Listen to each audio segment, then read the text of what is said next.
계신 하나님의 말씀입니다. 1943년 2차 세계대전의 포화가 온 유럽을 덮고 있었던 그 시기, 독일 베를린의 태길 형무소 독방에는 우리가 잘 알고 있는 목사님 한 분이 갇혀 계셨습니다. 바로 히틀러의 악행에 저항하다가 잡혀서 순교하신 디트리히 본회퍼 목사님이십니다.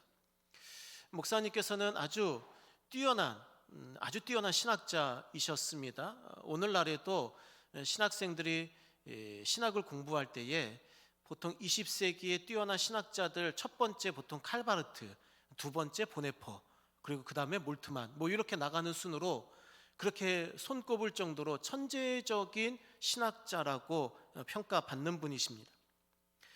그분이 차가운 감방 안에서 대림절을 맞이하시게 되었습니다.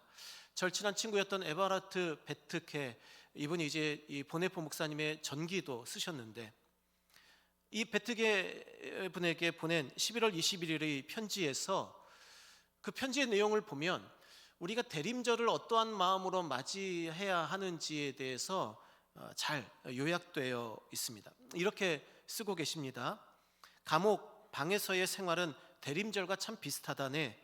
여기서 우리는 기다리고 희망하고 이런저런 소일거리를 하지만 결국 자유의 문은 오직 바깥에서만 열릴 수 있다는 사실에 전적으로 의존해야 한다네. 감옥 안에서 아무리 죄수가 몸부림치고 아무리 문을 두드려도 그 문을 열 수 있는 것 안에 있지 않지요. 밖에서만 열 수 있다는 것입니다.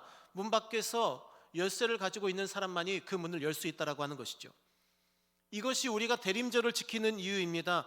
우리의 인생도 때로는 보네포 목사님이 갇혀 계셨던 감옥과 같죠. 죄의 문제, 깨어진 관계, 미래에 대한 두려움, 내 힘으로 어찌할 수 없는 무수한 짐들이 우리를 마치 감옥처럼 옥죄고 있습니다. 하지만 이 어둠으로 죄악으로 가득한 세상을 우리 스스로 자유를 얻을 수 없죠. 오직 밖에서 예수님이 열어주시는 구원의 문을 통해서만 우리는 이 땅에서 하나님의 그 해방과 자유를 발견할 수 있다라고 하는 것입니다. 그러므로 대림절은 우리가 우리 마음대로 문을 부수고 나갈 수 있는 시간이 아닙니다. 우리가 우리 스스로 문을 열 수 없음을 스스로 깨닫고 겸손히 인정하고 그 문을 열 수 없는 나의 무력함을 회개하며 하나님께 주님 오시어서 우리를 구원하옵소서, 우리의 모든 죄의 문제를 해결해 주옵소서, 우리에게 영광의 빛을 비춰주시옵소서 라고 기도함으로 우리에게 구원주로 찾아오시는 예수님을 기다리는 절기가 대림절이다 라고 하는 것이죠. 사랑하는 성도 여러분, 오늘 말씀을 통하여 이 땅에 오시는, 그래서 우리의 삶의 문을 활짝 열어주시는 예수님을 소망하고 기다리는 대림절이 되실 수 있기를 주님의 이름으로 축복합니다. 이를 위해 먼저 우리의 현실을 보아야 할 것입니다. 우리의 현실은 어떤 현실입니까? 물로 가득한 세상과 같은 현실이다 라고 하는 것이죠. 오늘 말씀 3절 말씀에 물이 땅에서 물러가고 점점 물러가서 150일 후에 줄어들었다. 150일 동안 세상에 물이 가득했어요. 노아 홍수 사건 얘기하는 겁니다. 세상에 물이 가득했어요. 물이 가득하다는 것은 무엇입니까? 더 이상 사람들이 살 수 없는, 그래서 모든 빛도 차단되고 그저 우리에게 보여지는 것은, 심지어는 방주에 있는 사람들조차 볼 수 있는 것은 그냥 먹구름이에요. 빛을 볼 수 없죠. 세상은 그냥 어둠에 가득 차 있는, 말 그대로 구원의 소망을 찾을 수 없는 세상이다 라고 하는 것입니다. 이것은 세상 스스로 그 길을 걸어온 때문이었습니다. 자초한 일이죠. 창세기 6장 5절 이하의 말씀에 사람의 죄악이 세상에 가득하고 마음으로 생각하는 모든 계획이 항상 악하고 이로 말미암아 하나님이 한탄하사 마음에 근심하시고, 7절 말씀에 노아 홍수를 통하여서 결국은 생명들을 끊어버리시기로 결단하시게 됩니다. 그래서 세상은 해를 가리는 먹구름과 쏟아지는 물들로 완벽하게 잠겨 완전히 어두운 세계가 되었다라고 하는 것이죠. 특히 창세기 7장 20절 이하의 말씀에 15규빗이나 오르니 산들이 잠겼다. 산들이 잠겼으면 말할 것도 없겠죠. 땅 위에 움직이는 생물이 다 죽었으니 곧 새와, 제일 먼저 새를 이야기한 것이 무엇이겠습니까? 그래도 새는 제일 높은 곳에 사니까, 그래도 새가 산다면 그래도 희망은, 인간들이 볼 때 희망은 있지 않을까라고 생각하겠지만 아니요, 그렇지 않습니다. 인간 세상 죄악의 결과는 새들조차 죽을 수밖에 없는 철저히 온 세계가 암흑에 갇힌 세상이다 라고 하는 거죠. 22절 말씀에 다 죽었더라. 23절 말씀에 지면의 모든 생물을 쓸어버리시니 공중의 새까지 그리하셨다. 24절 말씀에 150일을 그렇게 지냈다. 특히 성경에서는 물이라고 하는 것은 바다라고 지칭을 하며 악한 세력을 이야기를 합니다. 그러니까 오늘날은 그래도 이 바다에 대한 어느 정도의 정복력이 생겼죠. 그래도 여전히 두려운 장소이긴 합니다만, 우주로 가는 것은 쉬워도 바다 제일 밑에 들어가는 것은 불가능하지 않습니까? 여전히. 그래서 바다 제일 아래쪽은 여전히 탐사할 수 없는 장소 아니겠습니까? 성경 시대를 사는 사람들에게 물이라고 하는 것, 바다라고 하는 것은 공포의 장소였고 사탄의 장소였고 두려움의 장소였습니다. 요한계시록 13장 1절 말씀에 바다에서 짐승이 나오더라 말씀하고 있죠. 그래서 요한계시록 21장 1절을 보면 재미있습니다. 하늘과 땅은 새로 지어주세요. 그래서 새 하늘과 새 땅은 있습니다. 하늘은 원래 하늘과 원래 땅은 없어졌습니다. 하지만 새 바다는 없죠. 그저 바다는 사라지게 됩니다. 그래서 시편 144편 7절에서 시인은 고백합니다. 나를 물에서 건져 주십시오. 물은 말 그대로 악의 상징적인 명칭이었다라고 하는 것입니다.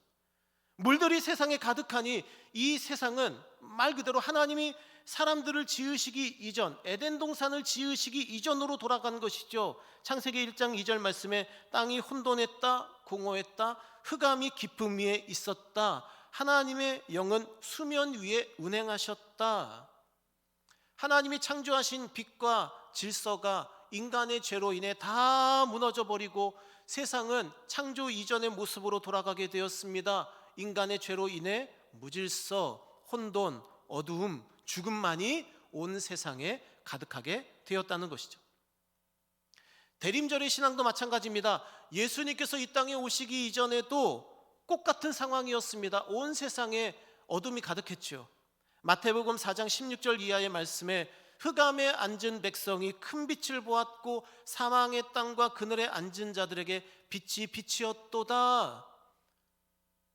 흑암에 앉은 백성, 사망의 땅과 그늘에 앉은 자들, 예수님 오시기 전에 이스라엘의 현실이었고 온 세계의 현실이었습니다. 하지만 그곳 가운데 예수님 오시어 큰 빛을 비춰 주셨습니다. 17절 말씀처럼 하나님의 나라를 우리에게 선물해 주셨습니다. 사랑하는 성도 여러분, 우리가 예수님, 우리 가운데 오시는 예수님 기다리는 한국 사회는 여전히 암울할 때가 많이 있습니다. 그 지표들을 보면 여전히 물들의 세계가 아닌가 생각이 되어집니다. 정치적 갈등과 다툼은 여전합니다. 합계 출산율 0.7명입니다. 세계 최저이죠. 2025년 65세 이상 인구가 20%가 넘어가는 초고령 사회에 진입했습니다. 근데 그 속도가 세계에서 제일 빠릅니다. 청소년 인구 역대 최저를 기록했습니다. 지자체의 절반이 인구 소멸 고위험 지역으로 분류되었습니다. 노인 자살률은 OECD 국가들 평균 2배입니다. 청소년 자살률 여전히 세계 최고입니다. 아동 청소년의 삶의 만족도 OECD 국가 최하위입니다. 노인 빈곤율 OECD 1위입니다. 1인 가구 수가 역대 최고입니다. 36.1%. 3명 중 1명 이상이 지금 혼자 외롭게 살고 있습니다. 우리나라 805만 명이 혼자 살고 있는 것입니다. 이러한 물들로 가득한 세상, 앞뒤 좌우로 꽉 막혀 탈출구가 없는 이 땅에는 우리가 소망이 없다는 것을 고백할 수밖에 없습니다. 이때 우리가 대림절 신앙 무엇을 기도해야 합니까? 하나님 기억하여 주옵소서. 오늘 말씀 1절 말씀에 하나님이 노아와 그와 함께 방주에 있는 모든 들짐승과 가축을 기억하사. 근데 이 기억하다라고 하는 것은 인간적인 의미랑 완전히 다릅니다. 우리가 기억하는 건 뭐죠? 잊어버렸다가 생각난 거예요. 그렇죠? 우리가 생각하는 기억은 기억났어 하면 내가 잊고 있었는데 이제 생각이 났어 뜻입니다. 하지만 성경에서 하나님이 기억한다라고 할 때는 정반대입니다. 이제 기억하시니 일하신다라는 뜻입니다. 오늘 말씀 1절에서도 기억하사 하나님이 바람을 땅 위에 불게 하시며 물이 줄어들었다. 일하신 거죠. 일하신 겁니다. 출애굽기 2장 23절 이하의 말씀에 이스라엘 백성들이 애굽에 갇혀 있으면서 고된 노동을 하면서 부르짖고 탄식합니다. 그러자 24절 말씀에 하나님이 약속을 기억하셨습니다. 그럼 이제 무엇하는 거예요? 구원하시는 거잖아요. 25절 말씀이 하나님이 이스라엘 자손을 돌보셨고 하나님이 그들을 기억하신 까닭이더라 라고 성경은 우리에게 말씀하고 있습니다. 그래서 바로 이어지는 출애굽기 3장 1절에 누가 등장합니까? 모세가 등장해요. 하나님이 기억하셨다라고 하는 것은 우리를 구원하신다라는 뜻이라는 거죠. 창세기 19장 29절 말씀에서도 하나님이 아브라함을 생각하사, 이 기억하다라는 뜻입니다. 기억하사 무엇 하셨습니까? 롯을 구원하십니다. 창세기 30장 22절 말씀에 하나님이 라헬을 기억하시자 그의 소원을 들어주시고 태의 문을 열어주신 거죠. 예수님께서 이 땅에 오실 때도 똑같은 단어를 쓰셨습니다. 누가복음 1장 72절 말씀에 하나님이 언약을 기억하시사, 그래서 78절 말씀에 우리 하나님의 긍휼로 말미암아 돕는 해이신 예수님께서 위로부터 이스라엘 백성들에게 임하셨습니다. 어둠과 죽음의 그늘에 앉은 자에게 예수님 비춰주셨습니다. 그래서 이스라엘 백성들의 발을 평강의 길로 인도하시는 하나님 나라를 선포하셨다 믿으시기를 주님의 이름으로 축복합니다. 오늘 본문에서도 그 물속에 잠겨있던 세계를 기억하신 하나님 후 불어서 바람을 불게 하시어 물을 걷어내셨습니다. 그런데 여기에서 이 바람이라고 표현되는 이 단어에 우리가 잘 아는 말씀이에요. 루아흐라는 단어입니다. 성령님이에요. 성령님.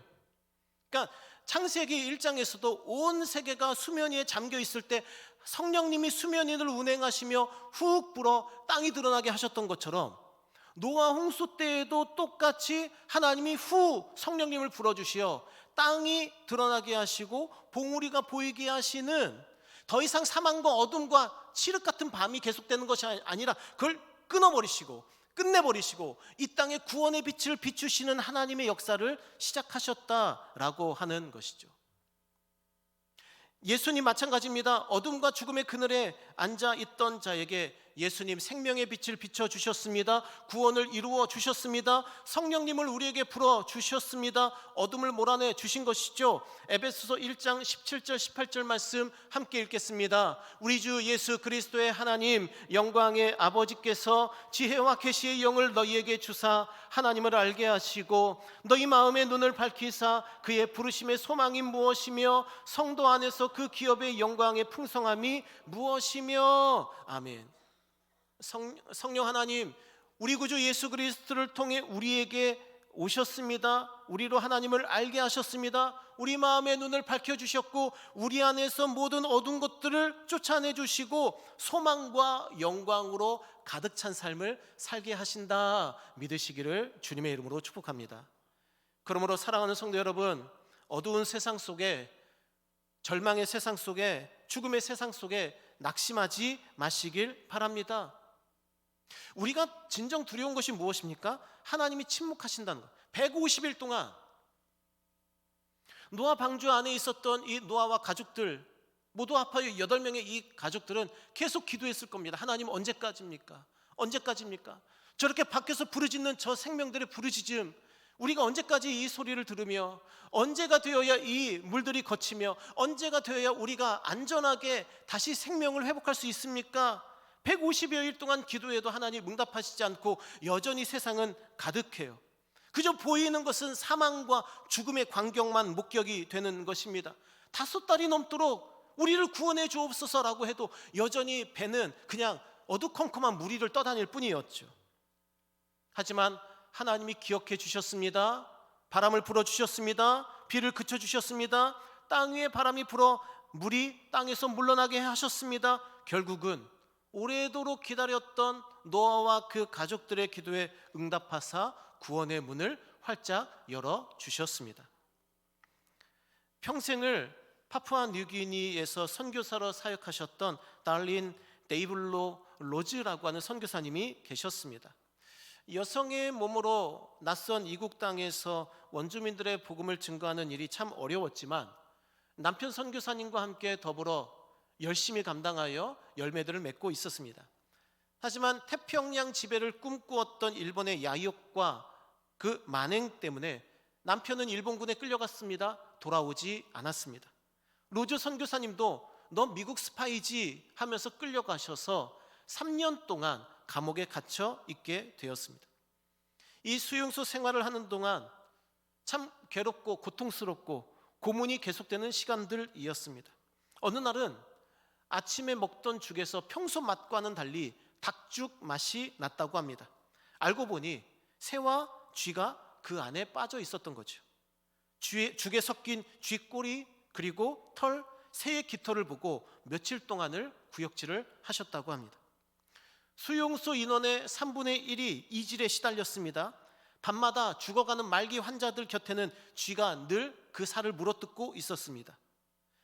선교사님 자체도 여러 가지 스파이 혐의 때문에 고문을 당하고 말라리아로 고통을 당하고 각기병을 앓기도 하였습니다. 3년 동안 매일 아침 저녁으로 기도하고 부르짖었지만 하나님은 침묵하시는 듯 하였습니다.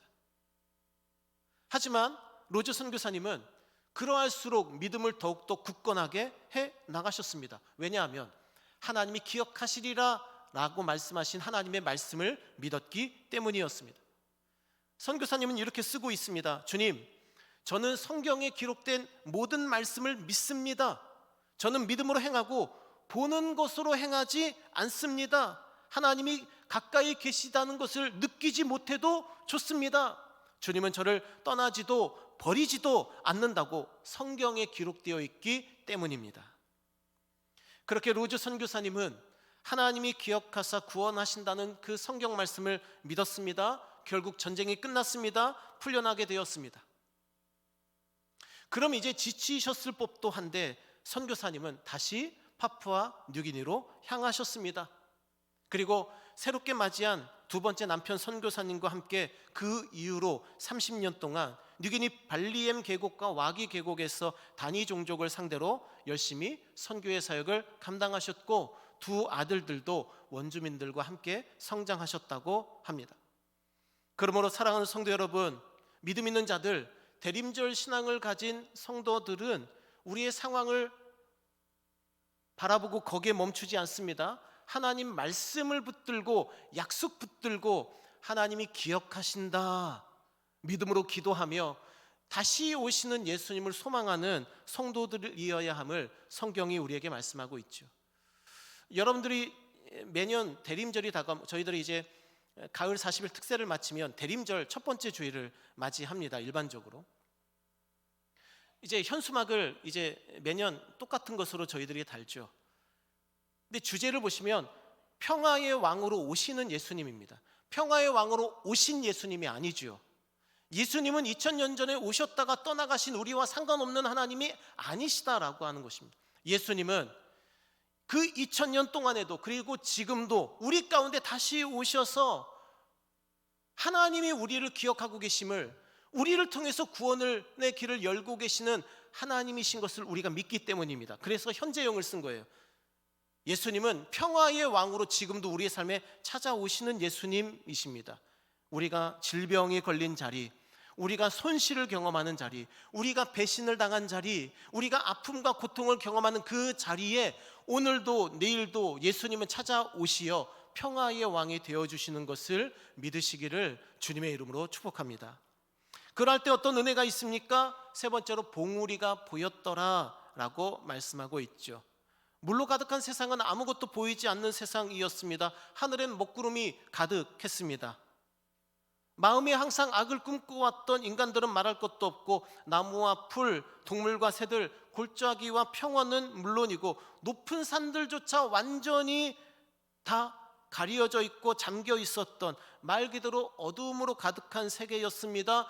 하지만 하나님이 기억하시고 구원하시어 성령을 불어넣어 주시어 물이 물러가게 하시니 오늘 말씀 4절 말씀에 방주는 아라랏산에 머무르게 되었습니다. 산들의 봉우리가 보이기 시작하였다라고 성경은 기록하고 있죠. 보인다는 것은 무엇입니까? 빛이 있다는 거예요. 하나님께서 빛을 보여주시어 반석 위에 굳게 선 이 방주가 흔들리지 않게 하셨고, 빛을 보여주시어 봉우리들이 점점 드러나 하나님의 구원의 역사를 맛보고 체험하게 하셨다라고 하는 것이죠. 당연히 우리가 무엇인가를 본다는 것은 빛이 있어야 합니다. 잠언 20장 27절 말씀에 사람의 영혼이 여호와의 등불이기에 사람의 깊은 곳을 살필 수 있는 것입니다. 빛은 그래서 생명의 빛입니다. 시편 36편 9절 말씀에 생명의 원천이 주께 있사오니 주의 빛 안에서 우리가 빛을 보리이다 라고 고백합니다. 그리고 생명의 빛은 오직 우리가 말씀에 우리가 순종할 때만 가능합니다. 시편 119편 105절 말씀 함께 읽겠습니다. 주의 말씀은 내 발의 등이요 내 길의 빛이니이다. 아멘. 우리 하나님께서 우리에게 주시는 말씀을 붙들 때에서야 우리에게 빛이 주어지는 거예요. 그리고 그 빛을 따라 순종하며 말씀에 순종하며 따라가면 하나님의 말씀으로 우리가 생명의 원천이신 주님을 누릴 수 있다라고 하는 것이죠. 물론 아직은 산봉우리만 보입니다. 하지만 언젠가는 드러나 온 천하 만민이 다 우리들에게 드러나게 될 것이에요. 모든 것이 만천하에 드러날 날이 분명히 올 것입니다. 사람들의 모든 악한 행위와 은밀한 여러 가지 행위들이 드러날 날이 분명히 찾아올 것입니다. 그날은 어느 날입니까? 예수님 재림하시는 날입니다.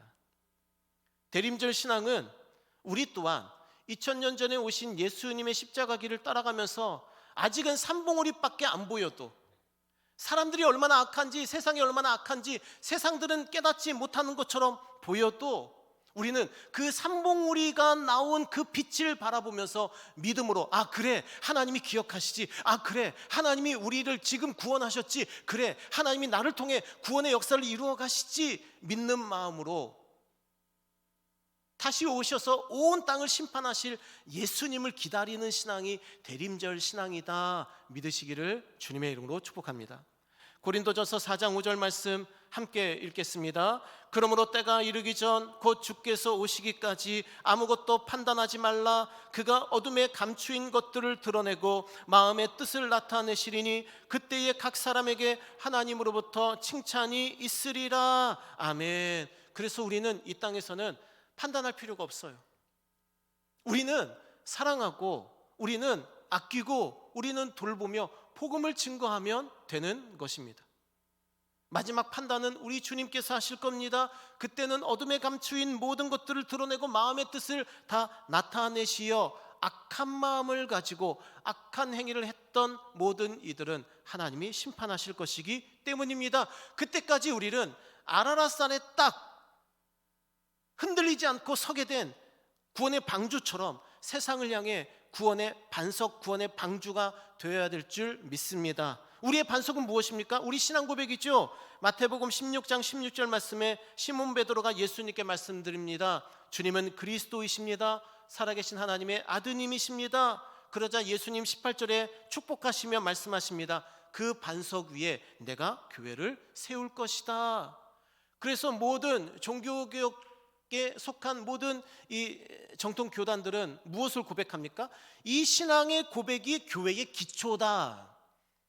우리가 주는 그리스도시요 살아계신 하나님의 아드님이십니다라고 하는 이 믿음의 고백만 있으면 우리는 구원의 방주가 되어 아라랏산 위에 우뚝 서게 될 것입니다. 사람들은 그 모습을 보고 교회로 나와 복음을 듣고 예수님을 믿고 구원의 문을 열어주시는 예수님을 은혜롭게 받을 것입니다.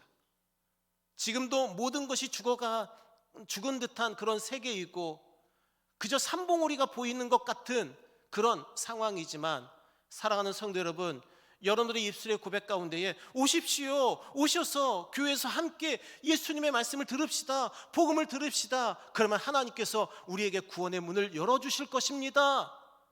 이렇게 복음을 증거하는 저와 여러분이 될 수 있기를 주님의 이름으로 축복합니다. 그러므로 요한복음 8장 12절 말씀, 우리 함께 고백합니다. 예수께서 또 말씀하여 이르시되 나는 세상의 빛이니 나를 따르는 자는 어둠에 다니지 아니하고 생명의 빛을 얻으리라. 아멘. 세상의 빛이신 예수님을 자랑하는 일이 대림절 신앙을 누리는 저와 여러분의 사명입니다. 우리 성탄절 그리고 그 이후까지 계속해서 우리가 만나는 모든 이들에게 이 성탄의 주인공이, 대림절의 주인공이 예수님이심을 자랑하고 복음을 증거하면서 예수님의 그 하나님 되심을, 그리스도 되심을 모든 사람들에게 증거하고 나누는 저와 여러분 될 수 있기를 주님의 이름으로 축복합니다. 인도 동북부 지역에 나갈랜드라는 지역이 있습니다. 이 주는 아시아에서 기독교인들의 비율이 제일 많은 곳입니다. 90%예요. 그러니까 그 주에 속한 사람들의 90%가 예수님을 믿어요. 물론 이것도 1870년대까지는 영적으로 매우 어두운 지역이었습니다. 전혀 예수님의 말씀을 모르는 지역이었습니다. 게다가 이 나갈랜드주에 사는 이 원주민들은 매우 호전적인 원주민들이었습니다. 싸움을 좋아하고 전쟁에서 이기고 돌아올 때는 꼭 적군의 어떤 대장이나 군사들의 목을 잘라서 그 군인들이 자기 집에 진열을 해놔요. 그럼 이제 살이 썩겠죠? 해골만 남는 거예요. 그 해골들을 집안 한쪽 벽에 쭉 진열해 놓고 그것을 이제 일종의 상처럼, 트로피처럼 여기는 민족이었습니다. 어찌나 이게 이 머리 사냥 풍습이 얼마나 심각했는지 이 나갈랜드에서는 아예 아이들이 태어나면 무엇을 선물하느냐? 바구니를 선물해줘요. 그 바구니가 뭐냐? 너 이제 커서 전쟁 나가면 이 바구니에다가 적들의 머리를 많이 담아오너라 라고 할 정도로 매우 호전적이고 매우 죽음과 사망을 좋아하는 민족이었다라고 하는 것이죠. 근데 이것 가운데 하나님이 미국 침례교 선교사이신 에드워드 윈터 클라크 그리고 아내이신 메리 클라크 선교사님을 보내주셨습니다. 이분들은 아주 탁월하게 선교 사역을 하셨어요. 복음을 전할 때마다 하나님의 능력, 성령 하나님의 충만하신 능력이 나타났습니다. 그래서 선교 사역을 시작한 지 1년밖에 안 됐는데 벌써 15명의 세례 교인이 생겼다고 합니다. 매년 그렇게 세례를 받는 사람들이 늘어나고 또 늘어나고 또 늘어났습니다. 그래서 1905년 한 해 동안에는 이틀에 한 번꼴로 세례식을 진행해야 할 정도로 개종자들이 많았다고 합니다. 그 나갈랜드 마을이 어떻게 바뀌었겠습니까? 예수 그리스도를 믿으니 예수님이 사랑의 왕이시구나, 예수님 평화의 왕이시구나, 예수님은 우리가 서로 똘똘 뭉치고 서로 사랑하고 아끼는 것을 좋아하시는구나 깨닫게 된 것이죠. 집안에서 해골을 싹 치워버리고 어둠과 죽음과 사망의 공포와 두려움, 위험으로 가득했던 그 나갈랜드 그 땅이 예수님을 구주로 고백하며 그 주변 부족들에게 저 부족은 사랑의 부족이다, 평화로운 부족이다 라는 평판을 얻게 되었다라고 하는 것이죠. 머리 사냥과 증오와 그 죽음의 어둠으로 가득했던 땅이 예수 그리스도께서 비춰주시는 복음의 빛으로 말미암아 사랑과 용서와 평화의 땅이 되었던 것입니다. 사랑하는 성도 여러분, 우리 힘으로 문을 열 수 없습니다. 예수께서 이 땅에 오시어 우리의 문을 열어주셔야 육신에 불과한 우리가 하나님의 영으로, 하나님의 영광의 빛으로 생명을 얻게 됩니다. 대림절 기간은 예수님 이 땅에 오십시오 기도하는 절기입니다. 예수님 이 땅에 오시어 모든 갈등과 정쟁과 분열과 또 전쟁과 여러 가지 아픈 사망의 일들을 이제 끝내주십시오, 기억하여 주십시오, 우리를 구원해 주십시오. 그렇게 우리가 기도할 때에 산봉우리가 보이기 시작하며 우리는 아라랏산 위에 우뚝 서서 세상에 참으로 생명과 구원의 빛이신 예수님을 증거하는 사명을 감당해야 될 줄 믿습니다. 이 대림절 성탄을 기다리는, 그래서 우리에게는 이 성탄절의 주인공이 우리가 아니라, 우리의 쾌락과 즐거움이 아니라 예수님이 되실 수 있기를, 예수님을 그리스도로 살아계신 하나님의 아들로 증거하고 또 복음 전파하여 아라랏산 위에 있었던 구원의 방주의 역할을 감당하는 우리 빛과 소금 교회가 될 수 있기를 주님의 이름으로 축복합니다. 기도하겠습니다.